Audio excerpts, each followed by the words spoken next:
도로 사정이 좋지 않은 부산에는 콘크리트로 하천을 덮은 복개천이 유독 많은데요. KNN 취재진이 50년 가까이 된 복개천 내부로 들어가 봤습니다. 각종 오염물질은 물론 악취도 심각한 상태였는데 독성 물질의 일종인 황화수소까지 확인되면서 대책 마련이 시급하다는 지적입니다. 최혁규 기자가 현장 취재했습니다. 부산 서면 한 복판입니다. 콘크리트로 뒤덮인 도로 아래엔 도심 하천인 부전천이 흐르고 있습니다. 복개된 지 50년 가까이 된 부전천 아래로 취재진이 직접 내려가 봤습니다. 강 바닥에는 정체를 알 수 없는 오염물질들이 둥둥 떠다닙니다. 바닥을 파보자 시커먼 퇴적물이 끊임없이 나옵니다. 보시는 것처럼 강 상류에서 떠내려온 퇴적물들이 쌓여 있습니다. 이 퇴적물이 썩게 되면서 악취를 풍기는 원인이 되고 있습니다. 준설 작업도 이뤄지지 않고 있습니다. 오염된 흙가물은 바다로 그대로 흘러갑니다. 부산 서구와 중구를 가로지르는 보수천도 상황은 마찬가지입니다. 빗물과 하수를 분리하는 분류식 하수관로가 제대로 설치돼 있지 않다 보니 각종 생활폐수가 한데 모입니다. 분류식 하수 관거가 이런 서구 같은 경우에는 거의 안 돼 있기 때문에 가정에서 나오는 오수들이 하천으로 다 이렇게 유입되게 돼 있습니다. 그런 오수들이 하천으로 유입됨으로써 이제 하천에 오염이 가중이 되고. 부산보건환경연구원이 부산 5개 복개천에 오염과 악취 실태를 조사했습니다. 특히 악취 조사는 이번이 처음입니다. 전포천은 물에 오염된 정도를 나타내는 BOD가 기준치의 50배를 넘었습니다. 심지어 부전천과 전포천에서는 황화수소까지 측정됐습니다. 부전천은 기준치의 13배, 전포천은 무려 51배 수준입니다. 황화수소는 햇빛과 산소 접촉이 적은 복개천과 같은 환경에서 퇴적물이 부패하면서 생기는 유독가스의 일종으로 달게 썩은 냄새가 날 정도로 악취가 심합니다. 지난 2019년 부산 수영구의 한 공중 화장실에서 여고생이 황화수소 중독으로 숨졌을 정도로 치명적입니다. 빨리 정부 예산 지원을 통해서 남한 배우권의 분류식 하수 관거를 조속히 추진하는 것이 가장 큰 해법이라 생각합니다. 자갈치 시장 인근을 비롯해 부산 곳곳의 복개천에서 발생하는 악취로 시민 민원도 잦은 만큼 대책 마련이 시급해 보입니다. KNN 최혁규입니다. 과외 앱으로 만난 여성을 잔혹하게 살해한 정유정이 1심 재판에서 무기징역형을 선고받았습니다. 재판부는 범행의 잔혹성과 계획성 모두를 인정했지만 당초 검찰이 구형한 사형 판결은 내리지 않았습니다. 보도에 하영광 기자입니다. 과외 앱에서 만난 20대 여성을 잔혹하게 살해한 정유정이 1심에서 무기징역을 선고받았습니다.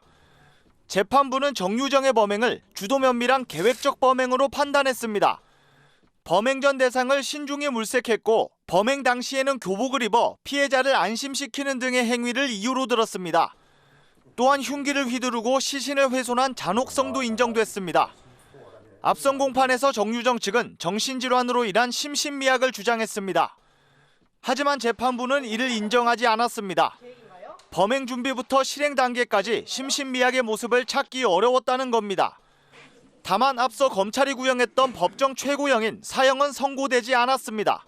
재판부는 정유정의 불우한 가정 환경이 면죄부가 될 수는 없지만 범행에 어느 정도 영향을 미쳤을 것이라며 판결 이유를 설명했습니다. 나이가 어린 만큼 교화의 가능성이 있다고 덧붙였습니다. 차이점으로는 사형과 달리 무기징역은 20년 이상 복역하면 가석방이 가능하다는 것입니다. 가석방 결정되기까지는 또 다른 절차를 거쳐야 되기 때문에 실질적으로 가석방되기는 어렵다고 생각됩니다. 하지만 재판부는 정유정이 10차례 넘게 반성문을 제출했지만 진심으로 뉘우치는지 의구심이 남는다고 밝혔습니다. KNN 하영광입니다. 부산의 한 대규모 재개발 조합 설립 과정에서 동의서가 조작됐다는 의혹 여러 차례 전해드렸는데요. 간단한 서류 대조만으로도 충분히 진행될 수사를 경찰이 9개월째 미적거리면서 수사 의지를 의심받고 있습니다. 최한솔 기자가 취재했습니다. 조합 설립 과정에서 동의서를 조작했다는 의혹이 나와 경찰이 수사 중인 부산 문현 1재개발구역. 경찰은 지난 8월 조작 의혹을 받고 있는 동의서 32장 가운데 원본 인감도장 1개를 확보해 검증을 거쳤고 조작임을 확인했습니다. 문제는 나머지 동의서 31장입니다. 인감도장 확보의 어려움을 이유로 수사 9개월 동안 나머지 동의서들은 조작 여부조차 가려지지 않았습니다. 그러는 사이 조합은 동의서 조작의 당사자인 용역업체의 용역비까지 모두 지불해버렸습니다. 동의서 2조 32장을 진위 여부를 밝혀야 되고 그 밝힘으로 해서 우리 그 문현 1구역 조합원들이 용역회사에 위조된 동의서로 청구한 용역비를 그 23억이라는 돈을 안 줄 수 있었는데 그게 밝혀지지 않음으로 해서 늑장 수사를 넘어 아예 수사에 의지가 없는 게 아니냐는 비판까지 나오고 있습니다.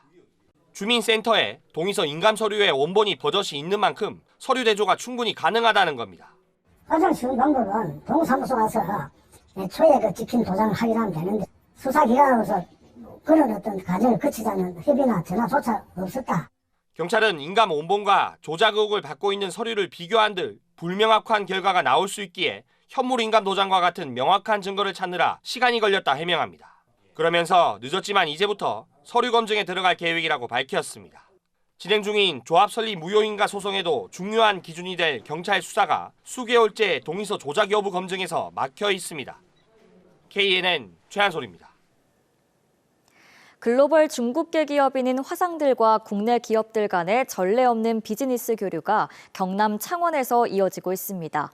특히 차세대 경영자인 청년 화상들이 지역의 에너지 산업에 큰 관심을 보여 눈길을 끕니다. 보도에 김건영 기자입니다. 전 세계에서 모인 화상들이 경남 창원 두산 에너빌리티 본사를 찾았습니다. 원자력부터 신재생, 수소, 소형 모듈 원전까지 한국의 미래에너지 기술에 큰 관심을 보입니다. 세계 최대 규모 생산 설비도 직접 둘러봅니다. 我觉得非常的震撼，看到了很多在中国没有看到的设备，能在韩国能看到的非常开心。 수소 연료 전지로 작동하는 굴삭기를 화상들이 유심히 살펴봅니다. 수소 산업을 선도하고 있는 지역의 한 중견기업에도 화상들의 이목이 집중됐습니다. 화상들의 관심이 다른 전시회 때보다 굉장히 더 많았었고요. 그런 이제 구매 의욕도 이제 굉장히 높은 걸로 파악이 됐고, 특히 현재 세계 화상 네트워크를 이끌고 있는 기성세대뿐만 아니라 차세대 화상들의 열기가 주목받았습니다. 청년 화상들은 신사업에 보다 적극적인 투자 성향을 갖고 있어 향후 더 많은 교류 확대도 기대됩니다. 比较关心的产业领域就是新能源，因为新能源现在地球暖化，就是大家都倡议这个碳中和，所以新能源肯定是未来的趋势。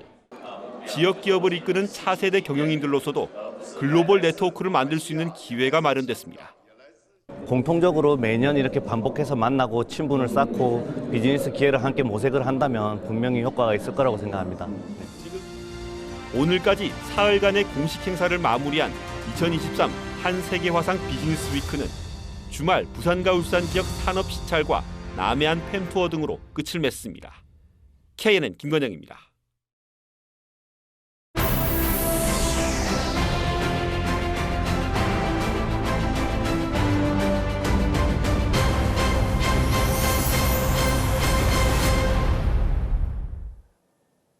(2030년) 엑스포 개최지는 다음 주 회원국들 투표로 결정됩니다.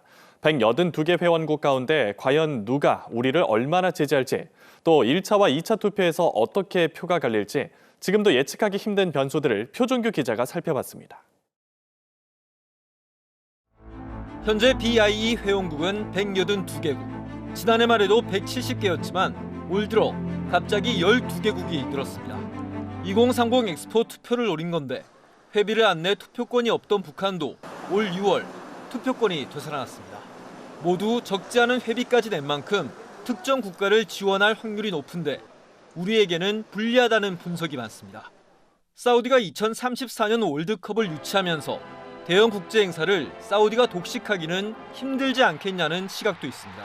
하지만 현지 언론과 전문가들은 오히려 사우디가 국가 대개조 사업에 더 힘을 얻어 전력 투구할 거라고 분석합니다. 월드컵 유치에 성공했기 때문에 아마 국가 개혁 작업에 대해서 더 자신감을 가졌을 것이고, 그 여세를 몰아서 이번 엑스포까지 반드시 유치하겠다라는 각오를 다지고 있는 것 같고, 사우디 내부 여론도 그렇고 또 외신들도 이렇게 검토를 해보면 사우디의 그런 의지가 강하게 반영되어 있다는 걸 볼 수가 있습니다.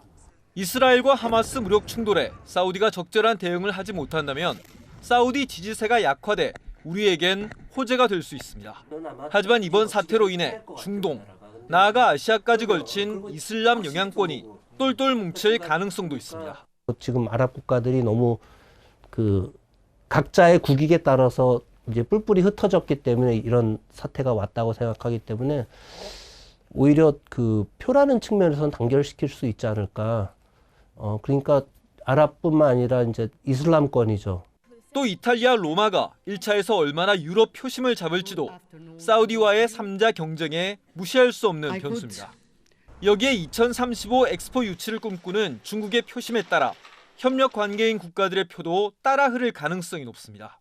수많은 변수들이 여전히 요동치는 가운데 마지막 투표를 앞둔 지금 부산은 질주의 속도를 늦추지 않고 있습니다. 양 국가가 한 치 앞도 내다볼 수 없는 상황에서 마지막까지 또 투표 직전까지 총회장 안에서도 교섭 활동을 해야 되겠다라는 강한 의지를 저희는 갖고 있습니다. 전문가들 역시 객관적인 분석 속에서 마지막까지 승부는 모른다고 입을 모읍니다.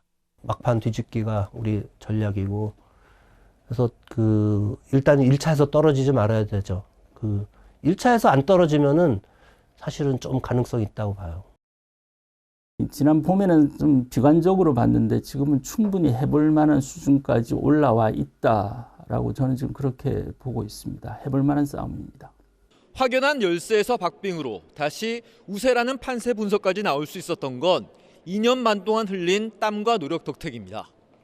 복잡한 국제 정세라는 변수 속에 28일 개최지 결정 투표에서 이제 엑스포 부산의 운명이 걸려 있습니다. KNN 표중입니다. 부산 북 강서, 사상 사하구와 경남 김해시 양산 등 6개 지자체가 모인 낙동강 협의체가 출범 1년을 맞았습니다.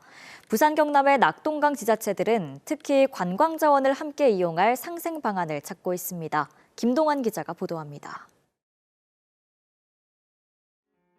강변 풍경과 어우러진 자전거길과 캠핑장, 체육시설을 갖춘 양산 황산공원입니다.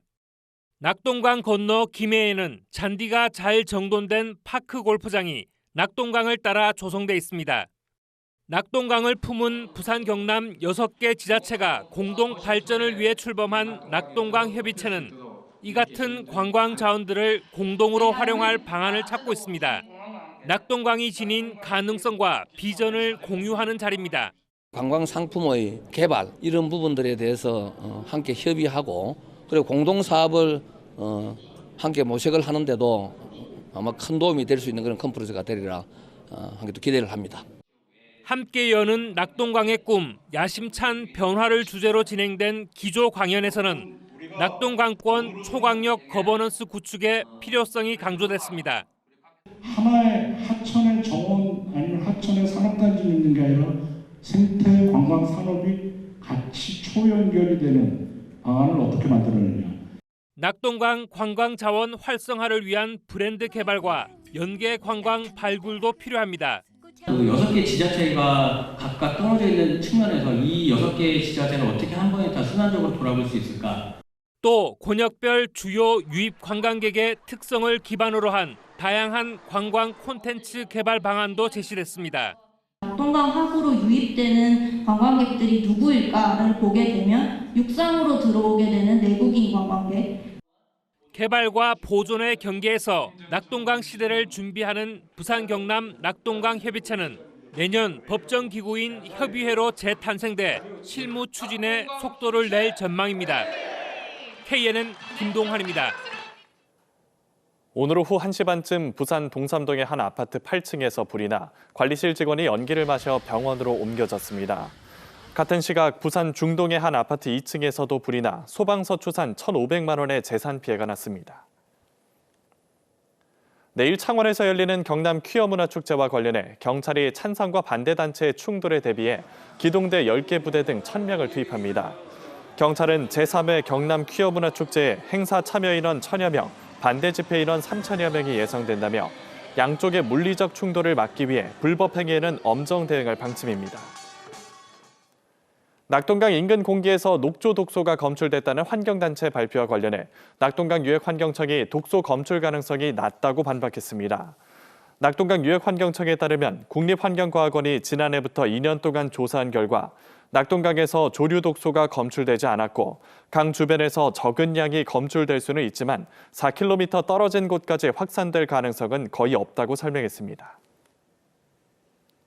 2030 엑스포 개최지 결정이 나흘 앞으로 다가온 가운데 부산시설공단 임직원과 시민 등 330여 명이 부산시민공원에 모여 엑스포 유치 기원 응원전을 펼쳤습니다.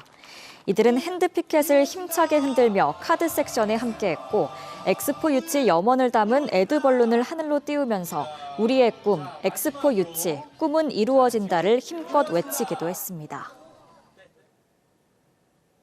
한국노총 부산지역본부와 부산고용노동청 등 노사정협의회가 오늘 부산 연산동에서 사랑의 연탄 배달 봉사활동을 가졌습니다.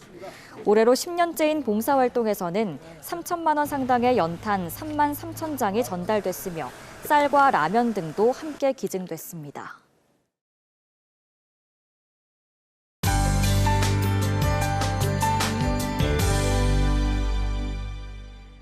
오늘은 한낮에도 기온이 크게 오르지 못했는데요. 밤이 되면서 공기는 더 차가워지고 있습니다. 내일은 전 지역이 영하권을 보일 것으로 예상되는데요. 내륙은 한파주의보가 내려졌습니다. 또 대기도 건조해지고 있습니다. 화재 사고 예방에 유의해 주셔야겠습니다. 내일 서울은 영하 6도까지 뚝 떨어지겠고요. 동해안을 따라서는 건조주의보가 이어지겠습니다. 내일 아침 기온은 오늘보다 7도에서 10도 정도 낮겠습니다. 모두 영하권으로 출발하겠습니다. 한낮 기온은 오늘보다는 약간 높겠지만 여전히 평년 기온을 밑돌면서 쌀쌀하겠습니다. 창원과 거제 8도 예상됩니다. 부산과 김해도 낮 최고 10도, 양산은 11도 선에 머물겠습니다. 바다의 물결은 풍랑주의보가 내려진 가운데 매우 높게 일겠습니다. 일요일 낮부터는 평년 기온을 회복하면서 추위가 살짝 풀리겠고요. 화요일부터는 다시 추워질 것으로 예상됩니다. 날씨였습니다.